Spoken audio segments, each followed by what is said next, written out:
Hello friends, स्वागत है आपका अपने यूट्यूब चैनल आजाद जी के क्लासेस में। तो फ्रेंड्स, अगर आप बिहार होम गार्ड की तैयारी कर रहे हैं फ्रेंड्स, हमारे चैनल को सब्सक्राइब कर दीजिए, क्योंकि इस वीडियो में जीएस के साइंस के फ्रेंड्स टॉप इंपॉर्टेंट प्रश्न को लेकर आए हैं, जिसका चांस है कि ये प्रश्न आपके एग्जाम में पूछ देगा। ठीक है, गारंटी है फ्रेंड्स कि ये प्रश्न जो है आपके एग्जाम में पूछ देगा। ठीक है, इसलिए इसको याद कर लेना है। ठीक है, तो चलिए पहला क्वेश्चन का आपको जवाब देना है। 51 नंबर क्वेश्चन का क्या होगा सही आंसर। पत्ती में खम्भ मृदुतक का कार्य प्रकार है। पत्ती में खम्भ मृदुतक का मुख्य कार्य है, बताइए। वाष्पोत्सर्जन, चालन, श्वसन या फिर प्रकाश संश्लेषण। क्या होगा सही आंसर, क्या होगा सही आंसर। तो फ्रेंड्स 51 नंबर प्रश्न का सही आंसर हो जाएगा डी, प्रकाश संश्लेषण। याद रखिएगा, मोस्ट इंपॉर्टेंट प्रश्न है। आगे चलते हैं हम लोग। 52 नंबर क्वेश्चन है कि रोगाणुओं द्वारा उत्पन्न किए जाने वाले हानिकारक पदार्थ क्या है। रोगाणुओं द्वारा उत्पन्न किए जाने वाले हानिकारक पदार्थ क्या है। प्रतिजैविक, एंटीबायोटिक, प्रदूषक, हार्मोन या फिर टॉक्सिन। रोगाणुओं द्वारा उत्पन्न किए जाने वाले हानिकारक पदार्थ क्या है। तो फ्रेंड्स 42 का सही आंसर क्या होगा, डी हो जाएगा। ठीक है, टॉक्सिन है। अगले प्रश्न की ओर बढ़ते हैं हम लोग। कोशिकाओं में तुरंत ऊर्जा उत्पादन के लिए हमको क्या लेना चाहिए। कोशिकाओं में तुरंत ऊर्जा उत्पादन के लिए हमको क्या लेना चाहिए। Glucose, protein, vitamin C, sucrose. क्या होगा सही आंसर। कोशिकाओं में तुरंत ऊर्जा उत्पादन के लिए हमें क्या लेना चाहिए। तो फ्रेंड्स 53 का सही आंसर हो जाएगा ए, ग्लूकोज लेना चाहिए। ठीक है, अगले प्रश्न की ओर बढ़ते हैं हम लोग। 44 का मानव शरीर में स्नायु किसके बने होते हैं। मानव शरीर में स्नायु किसके बने होते हैं। श्वेत रेशे और कुछ पित्त प्रत्यास्थ रेशे के, केवल श्वेत रेशे, केवल पित्त रेशे, पित्त रेशे और पेशी रेशे का। बताइए 54 54 नंबर क्वेश्चन का सही आंसर हो जाएगा ए, श्वेत रेशे और कुछ पित्त रेशे को। ठीक है फ्रेंड्स, अगर आप Bihar constable, Bihar police constable या बिहार एसआई की तैयारी कर रहे हैं फ्रेंड्स, तो जब आपका बिहार होमगार्ड का परीक्षा हो जाएगा फ्रेंड्स, तो उसके बाद मोस्ट इंपॉर्टेंट प्रश्न जो वीवीआई प्रश्न होगा फ्रेंड्स, वही क्वेश्चन आपके एग्जाम के लिए इस चैनल पे वीडियो अपलोड किया जाएगा। किसके लिए, बिहार एसआई और बिहार पुलिस कांस्टेबल के लिए। ठीक है, हमारे चैनल को सब्सक्राइब जरूर कर दीजिएगा। आगे चलते हैं हम लोग। निम्नलिखित प्रकार के मलेरिया में कौन सा प्रणाली मलेरिया है। निम्नलिखित प्रकार के मलेरिया में कौन सा प्रणाली मलेरिया है। वाइवैक्स, पुनरावर्तन, तृतीयक या फिर दुर्दम। तो 55 नंबर क्वेश्चन का सही आंसर हो जाएगा डी। अगला नंबर क्वेश्चन है फ्रेंड्स, क्या सिस्टमा नेचुरो पुस्तक किसने लिखी। सिस्टमा नेचुरे पुस्तक किसने लिखी। Lamarck, बुफॉन, Darwin, Linnaeus.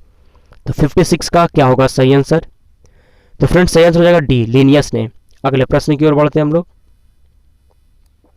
ठीक है, अगला नंबर क्वेश्चन है फ्रेंड्स कि एक समान संहित वाली एक धातु की गेंद और एक रबड़ की गेंद दोनों को एक ही वेग से समान रूप से भित्ति पर प्रहार करती है। ठीक है, ध्यान से सुनना है क्वेश्चन, फिर से पढ़ते हैं हम लोग।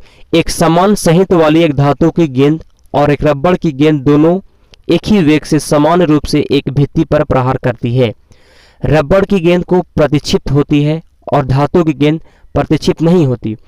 इससे क्या निष्कर्ष निकाला जा सकता है। बताइए 57 का क्या होगा सही आंसर। तो 57 का क्या होगा। तो फ्रेंड्स आपको डायरेक्ट आंसर बताते हैं। 57 नंबर प्रश्न का सही आंसर हो जाएगा ए, रबड़ की गेंद संवेग में अधिक परिवर्तन सहती है। ठीक है, आगे चलते हैं हम लोग। अगला है कि यदि 360 मीटर पर सेकंड के वेग और 50 हर्ट्ज आवृत्ति वाली तरंग के लिए दो बिंदुओं के बीच कालांतर 120 डिग्री है, तो बिंदुओं के बीच पथांतर क्या होगा। फ्रेंड्स अगर आपको इस तरह का प्रश्न को सॉल्व नहीं करने आता है तो हमारे चैनल को सब्सक्राइब कर दीजिए, क्योंकि अगला वीडियो फ्रेंड्स इसी पे होगा। ठीक है, कि कैसे फिजिक्स और केमिस्ट्री में जो न्यूमेरिकल टाइप प्रश्न पूछता है फ्रेंड्स, उसको कैसे सॉल्व किया जाता है। ठीक है, तो अब फिलहाल इसका आंसर बताते हैं आपको। 58 नंबर प्रश्न का सही आंसर हो जाएगा डी, 24 सेंटीमीटर। अगला है, यदि कोई वस्तु एक वृत्त में एक समान चाल से घूमती है। यदि कोई वस्तु एक वृत्त में एक समान चाल से घूमती है तो इस पर कार्य, तो इसका ऑप्शन है कि इस पर कोई कार्य नहीं किया जाता, इस पर कोई बल कार्य नहीं करता। अगला है कि इस पर कोई त्वरण उत्पन्न नहीं होता। उस डी है, इसका वेग एक समान रहता है। बताइए। तो फ्रेंड्स 59 का सही आंसर हो जाएगा डी, इसका वेग एक समान रहता है। अगले प्रश्न की ओर बढ़ते हैं हम लोग। सोनोग्राफी में प्रयुक्त तरंगे हैं, सोनोग्राफी में प्रयुक्त तरंगे हैं सूक्ष्म तरंगे, अवरक्त तरंगे, ध्वनि तरंगे या फिर प्रस्रव्य तरंगे। सोनोग्राफी में प्रयुक्त तरंगे हैं, तो फ्रेंड्स 60वां नंबर क्वेश्चन का सही आंसर हो जाएगा डी, प्रस्रव्य तरंगे। अगले प्रश्न की ओर चलते हैं हम लोग। 5th जनरेशन 5वीं पीढ़ी कंप्यूटर है, बताइए data processors, knowledge processors, data interprets, data controls. 61 का सही आंसर बी हो जाएगा। ठीक है, अगले प्रश्न की ओर बढ़ते हैं हम लोग। CRL पुणे द्वारा बनाया गया भारतीय सुपर कंप्यूटर जो विश्व में चौथा सबसे तीव्र और एशिया में सर्वाधिक शक्तिशाली है, कौन सा है? वर्गो, परम, एका या फिर सागा। तो 62 का फ्रेंड्स सही आंसर हो जाएगा सी। ठीक है, अगले प्रश्न की ओर बढ़ते हैं हम लोग।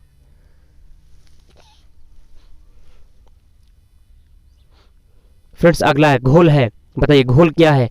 दो या अधिक पदार्थों का सममांगी मिश्रण, द्रव में घोला गया ठोस, जल में घोला गया ठोस या फिर दो द्रवों का मिश्रण है। घोल क्या है? तो 63 का सही आंसर हो जाएगा ए, दो या अधिक पदार्थों का सममांगी मिश्रण है घोल। अगला है प्रयोगशाला में संश्लेषित किया गया पहला कार्बनिक यौगिक था। प्रयोगशाला में संश्लेषित किया गया पहला कार्बनिक यौगिक क्या था? Urea, uric acid, lactic acid, glucose. तो फ्रेंड्स 64 का सही आंसर हो जाएगा ए, यूरिया। अगले प्रश्न की ओर बढ़ते हैं हम लोग। अगला है कि निम्नलिखित में से कौन सा खाद्य श्रृंखलाओं द्वारा संचयन के लिए महत्वपूर्ण शक्य सहित प्रतीत होती है? डीडीटी, पैराथायन, लिंडेन या फिर कार्बेरिल। बताइए कौन सा खाद्य श्रृंखलाओं द्वारा संचयन के लिए महत्वपूर्ण शक्य सहित प्रतीत होता है? तो फ्रेंड्स 67 का सही आंसर हो जाएगा ए, डीडीटी। अगले प्रश्न की ओर बढ़ते हैं हम लोग। भूकंप को यह भी कहा जाता है, भूकंप को क्या कहा जाता है? टीचर, कंपन, टेम्पर, इनमें से कोई नहीं। भूकंप को और क्या कहा जाता है फ्रेंड्स? तो 68 का सही आंसर हो जाएगा बी, कंपन। ठीक है, आगे चलते हैं हम लोग। हमारा वायुमंडल कितनी परतों में बटा हुआ है? हमारा वायुमंडल कितनी परतों में बटा हुआ है? 2, 3, 4, 5। क्या होगा सही आंसर? 69 का सही आंसर हो जाएगा डी, 5 परतों में बटा हुआ है। ठीक है, 69 का सही आंसर हो जाएगा डी। अगले प्रश्न की ओर चलते हैं हम लोग। पादप में फेफड़े हैं, पादप में फेफड़े क्या हैं? बताइए पादप में फेफड़े हैं, पादप में फेफड़े हैं पत्तियां, स्तंभ, पुष्प, जड़। तो फ्रेंड्स 70 नंबर प्रश्न का सही जवाब हो जाएगा ए, पत्तियां। अगला है कि टेबल सरकारा किस प्रकार की सरकारा है? टेबल सरकारा किस प्रकार की सरकारा है? 71 का सही आंसर हो जाएगा क्या? Sucrose, fructose, galactose, glucose. तो फ्रेंड्स 71 का सही आंसर हो जाएगा ए, टेबल सरकारा सुक्रोज को कहा जाता है। अगले प्रश्न की ओर चलते हैं हम लोग। विद्युत तापीय साधन के लिए तापीय घटक बनाने के लिए जिस मिश्र धातु का प्रयोग किया जाता है वह कौन सा है? विद्युत तापीय साधन के लिए तापीय घटक बनाने के लिए जिस मिश्र धातु का प्रयोग किया जाता है वह कौन सा है? जर्मन सिल्वर, सोल्डर, मिश्र धातु इस्पात, नाइक्रोम। तो फ्रेंड्स 72 का सही आंसर हो जाएगा डी, नाइक्रोम। अगले प्रश्न की ओर चलते हैं हम लोग। जब किसी विद्युत अपघटन की असंलग्नता का स्तर किस पर निर्भर करता है? बताइए किसी विद्युत अपघटन की असंलग्नता का स्तर किस पर निर्भर करता है? विलियन की विधि, तनुता, अशुद्धता, वायुमंडलीय दाब, किस पे? तो फ्रेंड्स 73 का सही आंसर हो जाएगा बी, तनुता पर। अगले प्रश्न की ओर चलते हैं हम लोग। क्लोरोफिल में क्या पाया जाता है? क्लोरोफिल में क्या पाया जाता है? जस्ता, लोहा, मैग्नीशियम, कोबाल्ट। तो फ्रेंड्स 74 का सही आंसर हो जाएगा सी, मैग्नीशियम पाया जाता है। ठीक है, तो फ्रेंड्स यही वो टॉप एंड मोस्ट इंपॉर्टेंट प्रश्न था। अगर और भी वीडियो पाना चाहते हैं फ्रेंड्स तो हमारे चैनल को सब्सक्राइब कर दीजिएगा और इस वीडियो को लाइक कर दीजिए। तो चलिए इस वीडियो को अब हम लोग समाप्त करते हैं। Thanks for watching.